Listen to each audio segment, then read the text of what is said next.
2024년 11월 울산의 한 조선소 20년 경력의 용접공 박민수 씨는 외국인 노동자에게 용접 기술을 가르치고 있었습니다. 예전엔 젊은 친구들이 줄을 서서 들어왔는데 이젠 베트남 친구들한테 기술을 전수하네요.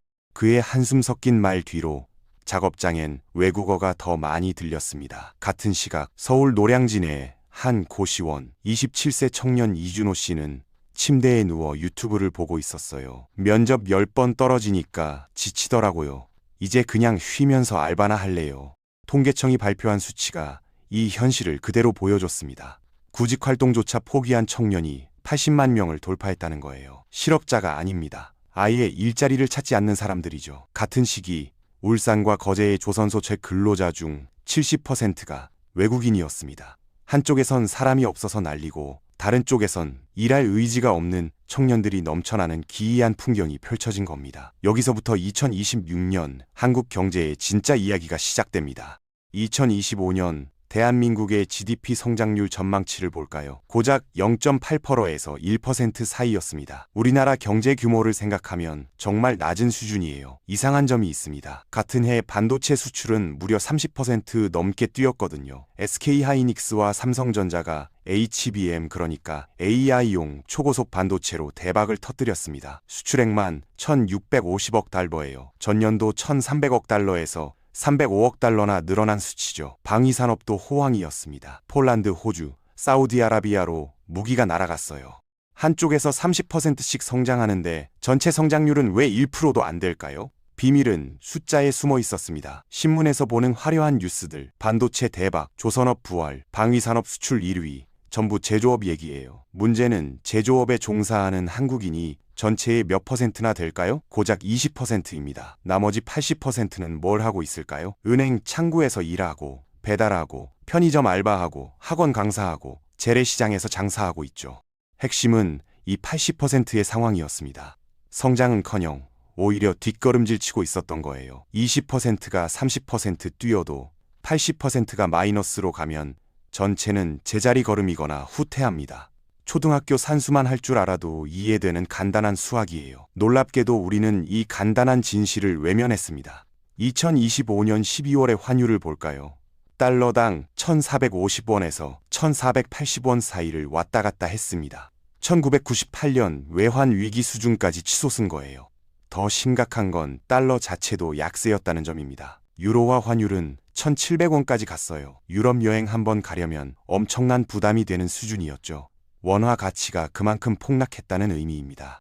무엇이 문제였을까요? 한국 기업들이 한국에 투자를 안 하기 시작했기 때문입니다. 이재용 삼성전자 회장, 정의선 현대차 회장, 이들을 청와대로 불러서 아무리 투자 좀 해달라고 부탁해도 소용없었어요. 기업 입장에선 한국에 투자해봤자 돈이 안 되니까 안 하는 겁니다. 돈이 되면 누가 뭐래도 투자하죠. 은행에서 대출 받아서라도 투자합니다. 삼성전자의 파운드리 사업, 즉 반도체 위탕산 사업을 보세요. 엄청난 돈을 쏟아부었는데 결과는 어땠습니까? 경쟁사 TSMC는 날아가는데 삼성은 시장 점유율이 계속 쪼그라들고 있어요. 돈이 안 되는 겁니다. 그러니 더 이상 투자를 못하는 거예요. 대신 미국 텍사스의 필리핀에 베트남에 공장을 짓고 있습니다. 하나는 미국에서 마스카 프로젝트로 조선소를 짓겠다고 나섰어요.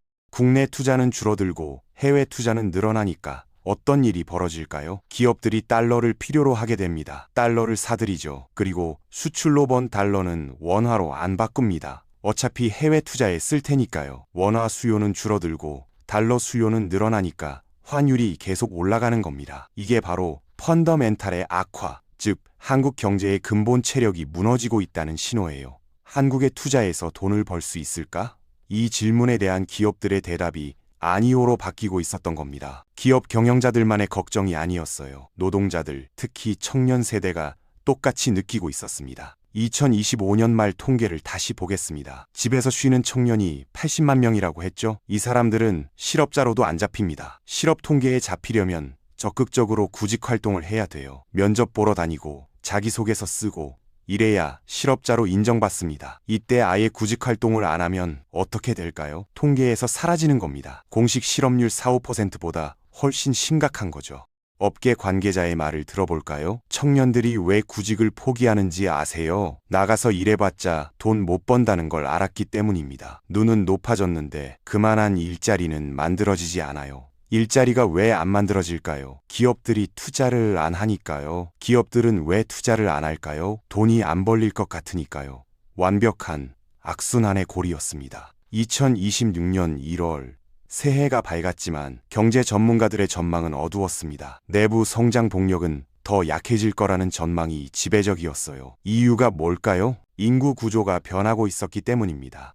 나이 든 사람들이 많아지고 청년 인구는 줄어드는데 그나마 있는 청년들은 구직을 포기하고 있으니 성장 동력이 나올 리가 없었습니다. 그렇다면 2026년 한국 경제는 뭘 믿고 가야 할까요? 내부 동력이 사라진 상황에서 우리가 의지할 수 있는 건 외부 환경뿐이었습니다. 트럼프의 관세 압박, AI 투자 붐, 전쟁으로 인한 방위산업 특수, 이런 외부 요인들 말이에요. 우리 힘으로 만들어낸 성장이 아니라 바깥 세상이 어떻게 돌아가느냐에 따라 우리 운명이 결정되는 상황이 된 겁니다. 더 충격적인 사실을 하나 더 알려드릴게요. 한국 경제를 지탱해온 주력 산업들, 철강, 석유화학, 심지어 자동차까지도 중국의 추격을 받고 있습니다. 중국 전기차 업체들이 무서운 속도로 따라오고 있어요. 우리가 그나마 버티고 있는 반도체도 사실은 미국과 중국이 싸우는 바람에 반사 이익을 보고 있는 거예요. 미국이 중국을 때려 눌러서 중국 제품을 못 팔게 만드니까 그 빈자리를 우리가 채우고 있는 겁니다. 이게 2026년 1월 한국 경제가 맞이한 냉혹한 현실이었습니다. 겉으로는 반도체 수출 대박, 조선업 부활, 이런 화려한 뉴스들이 쏟아졌지만 속을 들여다보면 80%의 국민들은 뒷걸음질 치고 있었어요. 그리고 이 위기는 이제 막 시작일 뿐이었습니다. 1973년 서울 청계천의 한 봉제 공장. 재봉틀 앞에 앉은 22살 여공 김영희 씨는 하루 12시간씩 일했습니다. 한 달에 3만 원 받아서 고향에 2만 원 보냈어요. 동생들 학비 대려고요. 그녀가 만든 셔츠는 미국으로 수출됐죠. 그렇게 모은 외화가 한국 경제의 씨앗이 됐습니다. 당시 대한민국 국민 1인당 소득은 겨우 300달러였어요. 세계은행이 분류한 최빈국 수준이었죠. 먹고 살기 바빴습니다. 50년이 흘렀습니다. 2020년대 국민소득 3만 5천 달러를 넘어섰어요. 100배가 넘게 뛴 겁니다. 인류 역사상 이렇게 빠르게 성장한 나라는 손에 꼽을 정도예요. 이 기적은 어떻게 만들어졌을까요? 비결은 단 하나였습니다. 제조업이었어요. 1970년대 섬유와 신발을 만들어 팔면서 시작했죠. 돈을 조금 벌었습니다. 그 돈으로 1980년대엔 철강과 화학 공장을 지었어요. 더 많은 돈을 벌었죠. 1990년대엔 자동차와 반도체를 만들기 시작했습니다. 엄청난 돈을 벌어들였어요. 1988년 서울 올림픽 당시만 해도 한국 자동차는 해외에서 무시당했습니다. 저가 짝퉁이라는 소리를 들었죠. 이때 2000년대 들어서면서 분위기가 완전히 바뀌었어요. 현대차가 미국 시장에서 폭발적으로 팔리기 시작했습니다. 2009년 글로벌 금융위기 때 다른 회사들은 다 고전했는데 현대차만 판매량이 늘어났어요. 품질을 인정받기 시작한 겁니다. 조선업은 더 드라마틱했습니다. 1970년대만 해도 한국에 제대로 된 조선소가 없었어요. 이때 정부가 울산에 현대중공업을 세우면서 모든 게 바뀌었습니다. 기술도 없고 경험도 없었지만 무작정 시작했죠. 1980년대엔 일본을 따라잡기 시작했고 2000년엔 세계 1위로 올라섰습니다. 전 세계 선박의 40%를 한국이 만들었어요. 반도체는 어땠을까요? 1983년 삼성이 반도체 사업에 뛰어들었을 때 모든 사람들이 미쳤다고 했습니다. 일본도 못 이기는데 한국이 무슨 반도체냐는 반응이었죠. 삼성은 포기하지 않았어요. 엄청난 돈을 쏟아부으며 기술 개발에 매달렸습니다. 1992년 세계 최초로 64메가 D램을 개발했어요. 일본을 추월한 순간이었죠. 2000년대 들어서면서 한국 경제는 완전히 다른 차원으로 올라섰습니다. 1997년 외환위기로 나라가 망할 뻔했지만 오히려 그게 전화위복이 됐어요. 기업 구조정을 하면서 경쟁력이 더 강해졌죠. 2000년부터 2010년까지 10년간 한국 경제는 폭발적으로 성장했습니다.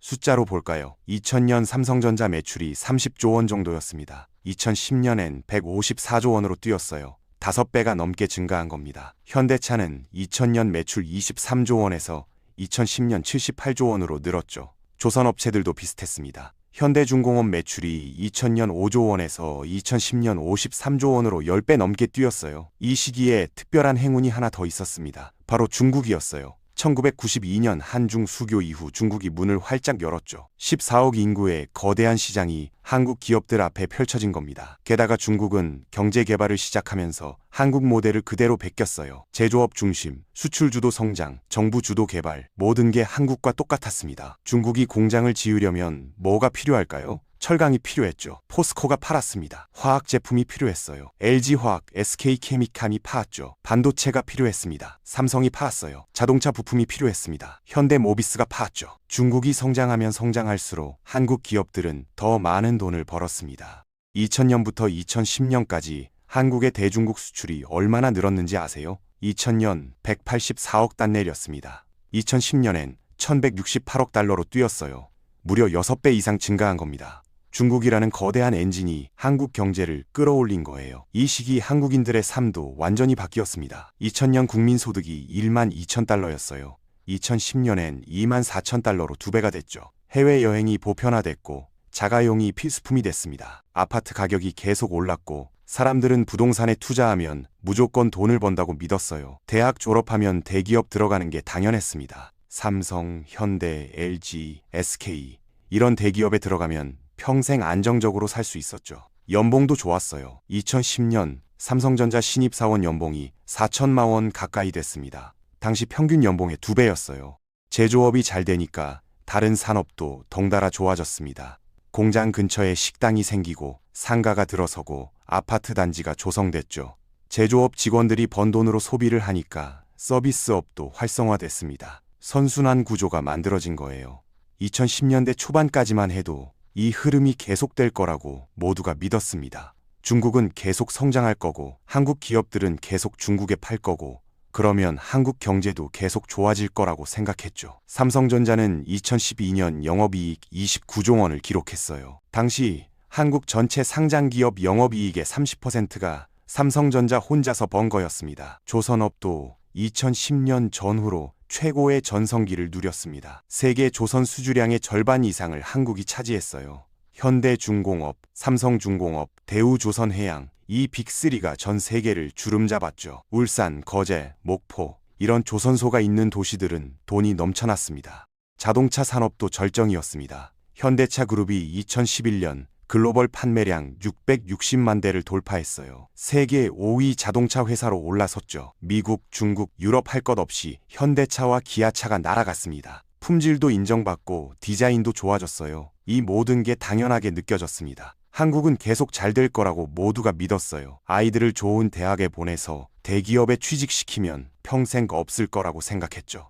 부동산에 투자하면 무조건 돈을 벌 수 있다고 확신했습니다. 한편 이 화려한 시절 이면에서 무언가가 조용히 변하고 있었습니다. 중국이 더 이상 한국 제품만 사는 게 아니라 스스로 만들기 시작했어요. 2010년대 중반부터 그 조짐이 보이기 시작했죠. 그리고 2020년 코로나가 터지면서 모든 게 완전히 뒤집어졌습니다.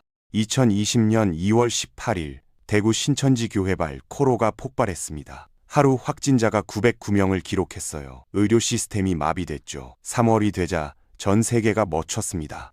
비행기가 떨어지고 공장이 문을 닫았어요. 항구에 컨테이너가 쌓였고 재고가 창고를 가득 메웠습니다. 2020년 4월 한국의 수출이 전년 대비 25% 급감했어요. 외환위기 이후 최악의 수치였죠. 이때 이건 시작에 불과했습니다. 진짜 문제는 코로나가 아니었어요. 코로나는 그저 방아쇠를 당긴 것뿐이었죠. 진짜 총알은 따로 있었습니다. 바로 중국이었어요. 2010년대 중반부터 중국 기업들이 무서운 속도로 기술을 따라잡기 시작했습니다. 처음엔 아무도 신경 쓰지 않았어요. 중국은 짝퉁만 만드는 나라라고 무시했죠. 문제는 2020년을 지나면서 상황이 완전히 달라졌습니다. 중국 기업들이 더 이상 짝퉁이 아니었어요. 철강 시장부터 무너졌습니다. 포스코가 한때 세계 1위였죠. 이때 2021년 중국의 바오강철이 포스코를 제쳤어요. 생산량만 앞선 게 아니었습니다. 품질까지 따라잡기 시작했죠. 중국산 철강이 한국산보다 10% 싸면서도 품질이 비슷하니 고객들이 중국으로 돌아섰습니다. 석유화학도 똑같았습니다. LG화학, SK케미칼 같은 회사들이 중국에 엄청난 양을 팔았었죠. 이때 중국이 자체 생산 능력을 키우면서 한국산 수입을 줄이기 시작했어요. 2022년 대중국 석유화학 수출이 전년 대비 18% 감소했습니다. 2023년엔 더 떨어졌어요. 조선업은 더 충격적이었습니다. 2010년대 초반만 해도 한국이 세계 1위였잖아요. 이때 중국이 정부 지원을 받으며 미친 듯이 조선소를 지었어요. 가격 경쟁이 시작됐습니다. 한국 조선소들이 100억에 받을 배를 중국은 80억에 수주했어요. 손해를 보더라도 일단 물량을 확보하는 전략이었죠. 2015년 대우조선해양이 5조 6천억 원 손실을 기록했습니다. 한국 기업 사상 최대 적자였어요. STX조선해양은 2016년 파산했죠. 수천 명이 일자리를 잃었습니다. 거제와 울산의 조선소 근처 상권이 완전히 무너졌어요. 한 지역 상인의 증언을 들어볼까요? 하루에 손님이 10명도 안 왔어요. 월세도 못 내서 결국 문 닫았죠. 그 순간 더 큰 문제가 있었습니다. 한국 기업들의 판단 착오였어요. 외부 충격은 어쩔 수 없다 쳐도 내부에서 잘못 대응한 건 변명의 여지가 없었죠. 삼성전자의 파운드리, 그러니까 반도체 위탁 생산 사업을 다시 볼까요? 2017년부터 삼성이 파운드리에 수십조 원을 쏟아부었습니다. TSMC를 따라잡겠다는 야심이었죠. 다만 결과는 참담했어요. 2024년 TSMC 시장 점유율은 62%였습니다. 삼성은 13%에 불과했죠. 격차가 더 벌어진 겁니다. 어디서부터 잘못됐을까요? 기술 격차 때문만은 아니었어요. 내부 조직 문화의 문제였습니다. 삼성은 수직적 의사결정 구조 때문에 빠른 변화에 대응하지 못했어요. 엔지니어들의 의견이 경영진까지 올라가는데 시간이 너무 걸렸죠. 반면 TSMC는 현장의 목소리를 즉각 반영했습니다. 자동차 산업도 비슷한 실수를 저질렀습니다. 2010년대 후반 전기차 시대가 열리기 시작했어요. 테슬라가 치고 나갔죠. 중국의 BYD도 빠르게 따라왔습니다. 문제는 현대차가 뭘 했을까요? 여전히 내연기관에 집중했어요.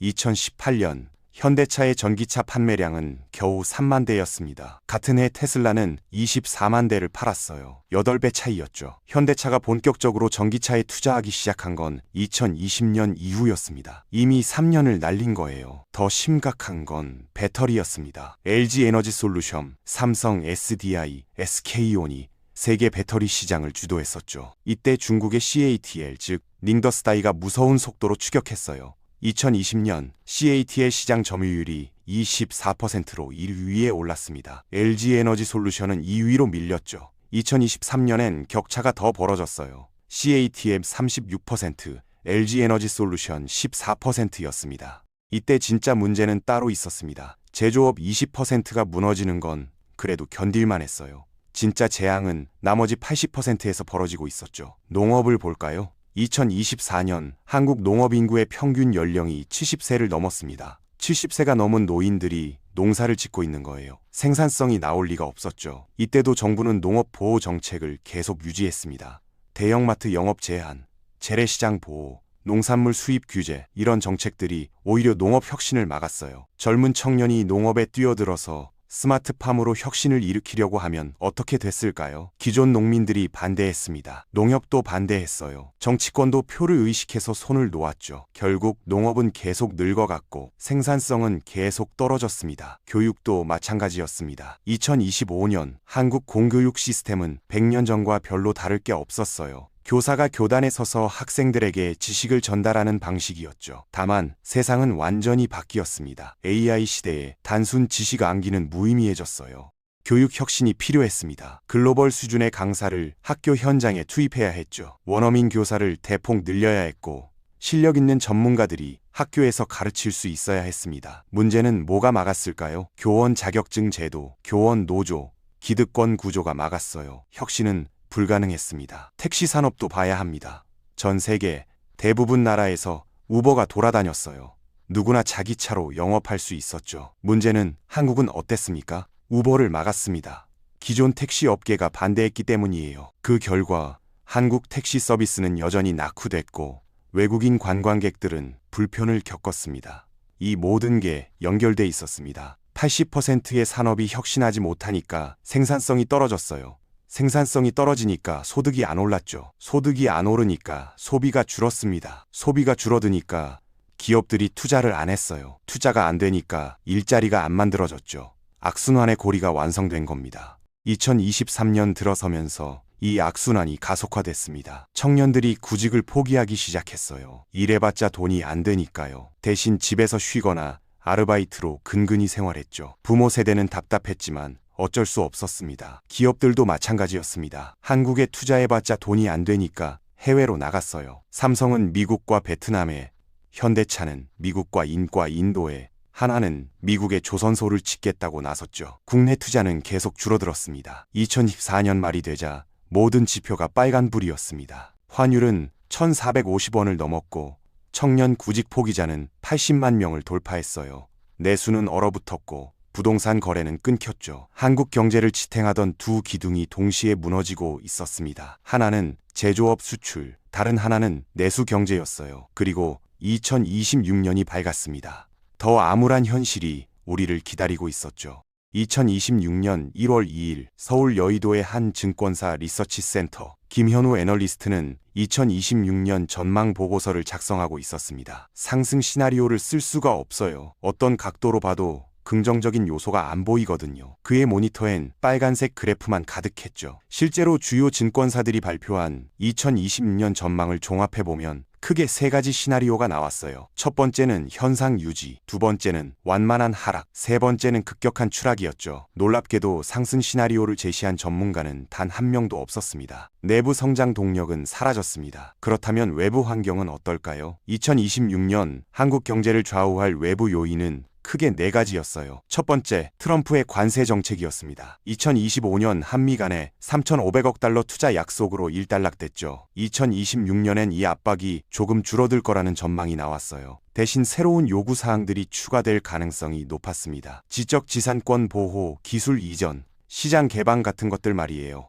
두 번째는 AI 투자 붐이었습니다. 미국과 중국이 AI 데이터 센터에 천문학적인 돈을 쏟아붓고 있었죠. 2026년에도 이 흐름은 계속될 거라는 게 중론이었어요. 그러면 HBM, 그러니까 AI용 초고속 메모리 반도체 수요가 유지되니까 SK하이닉스와 삼성전자는 계속 돈을 벌 수 있었습니다. 다만 이게 언제까지 갈까요? 전문가들은 길어야 2027년까지라고 봤어요. 세 번째는 전쟁이었습니다. 러시아, 우크라이나 전쟁이 끝날 기미가 안 보였어요. 유럽 국가들은 전부 국방비를 GDP의 3.5%까지 올리겠다고 선언했죠. 한국도 마찬가지였습니다. 방위산업 수출은 2026년에도 호황을 누릴 거라는 전망이 나왔어요. K9처 자주포, 천공 미사일, FA-50 전투기가 계속 팔려나갈 거라고 봤습니다. 네 번째는 중국이었습니다. 이게 가장 큰 복병이었어요. 중국이 2026년에 6년에 한국을 어떻게 대할지 아무도 몰랐죠. 한화의 마스카 프로젝트, 핵 추진 잠수함 개발, 이런 것들을 중국은 자기들에 대한 도전으로 받아들였습니다. 2025년 12월 중국 글로벌 타임스가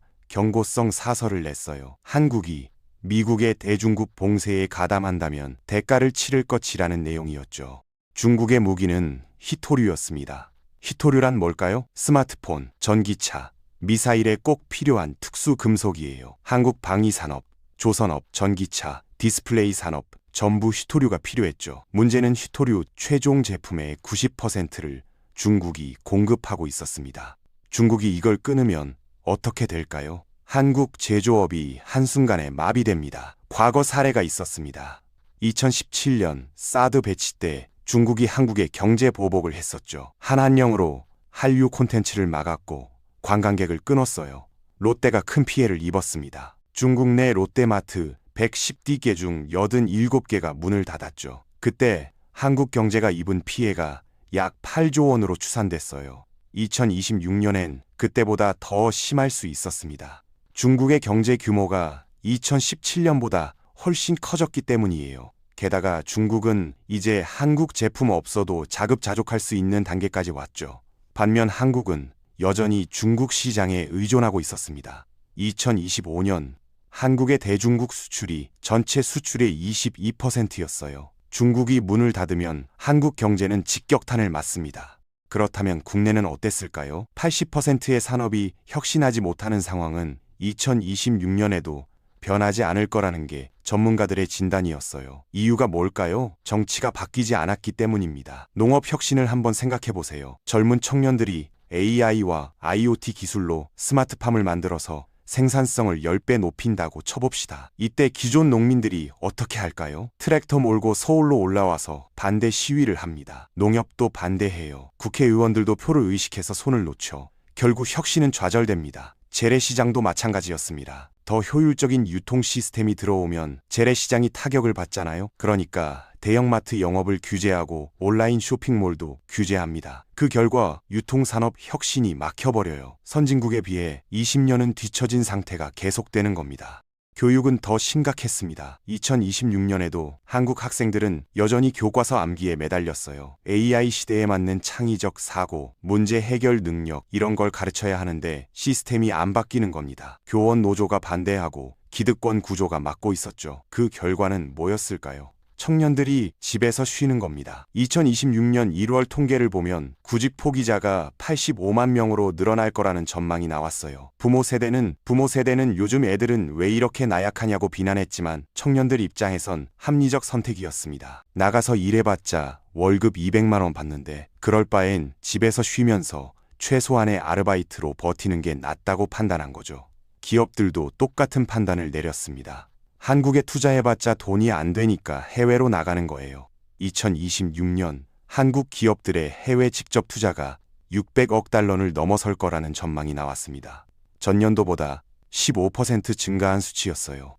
반면 국내 투자는 계속 감소했죠. 이때 돈은 어디로 갈까요? 자산 시장으로 갑니다. 주식, 부동산, 금, 비트코인 이런 데로 돈이 몰렸어요. 2026년에도 이 흐름은 계속될 거라고 전문가들은 봤습니다. 문제는 월급은 안 오르는데 자산 가격만 올라간다는 점이었죠. 2026년 서울 강남 아파트 가격은 더 오를 거라는 전망이 지배적이었습니다. 이유가 뭘까요?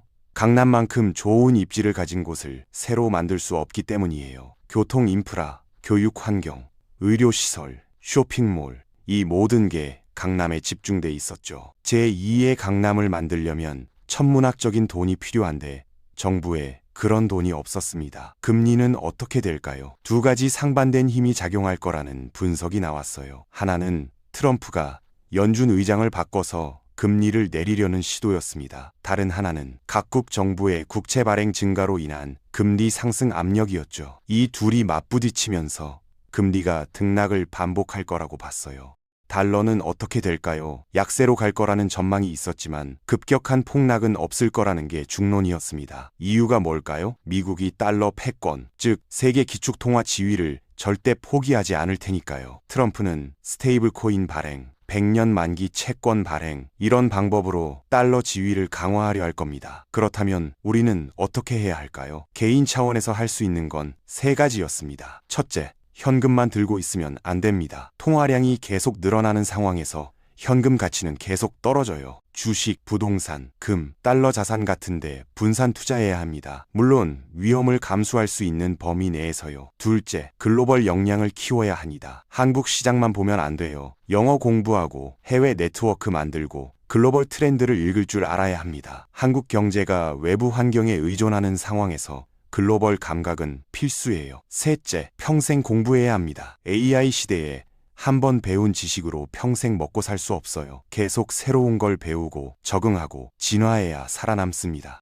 2026년 한국 경제 쉽지 않을 겁니다. 다만 위기는 기회이기도 하죠. 혁신하는 사람에겐 기회가 열립니다. 변화에 적응하는 사람이 살아남아요. 정리하면 이렇습니다. 한국 경제는 내부 동력을 잃었고 외부 환경에 의존하고 있으며 80%의 산업이 혁신하지 못하고 있습니다. 2026년도 이 흐름은 계속될 거예요. 반도체와 방위산업이라는 20%가 버텨주고 있지만 나머지 80%는 뒷걸음질 치고 있죠. 중국이라는 복병이 언제 어떻게 움직일지 모르는 상황입니다. 여러분은 어떻게 생각하십니까? 2026년 한국 경제를 어떻게 전망하시나요? 댓글로 의견 남겨주세요. 구독과 좋아요, 알림 설정 부탁드립니다. 감사합니다.